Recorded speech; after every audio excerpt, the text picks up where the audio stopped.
This is Mavic Air 2. You may have some questions, like, So what's different? well, let's start with the larger sensor.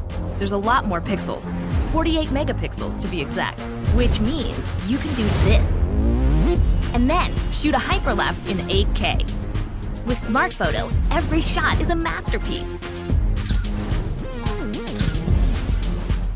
Yeah, but photos aren't really my thing. Don't worry, we've got you covered. It also does 4K 60p video. You can also slow things down. Way-do. And yes, there's HDR video.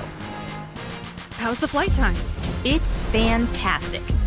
You're looking at up to 34 minutes in the air, a new record for the Mavic series. We've added OcuSync 2.0, so you can fly longer and see clearer. What if I'm not a great pilot? That's where Focus Track comes in, so you can fly like a pro. Or just press a button.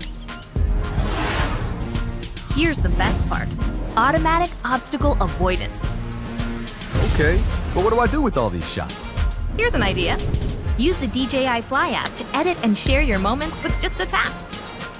So, what's different? A whole lot.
I don't need the extra tension, cause I'm in the fourth dimension. Trapeze high in suspension. Now don't bother with the haters, cause they all be imitators. Real life manipulators. If they pack up and see you later. I like me for me. I'ma be what I'ma be. I like me for me. I am who I wanna be. Don't need no apologies, just peace and serenity. No love to the jealousy. Wonder Woman identity. I like me for me. I like me for me. Head over heels, you know how that feels. You think it's out of space, but I know that it is real. Sipping Tapo Chico, La Coco Puerto Rico. Make it dance waterfall anywhere that we go. I am looking for attention. I don't need the extra tension, cause I'm in the fourth dimension. Trapeze high in suspension. Now don't bother with the haters, cause they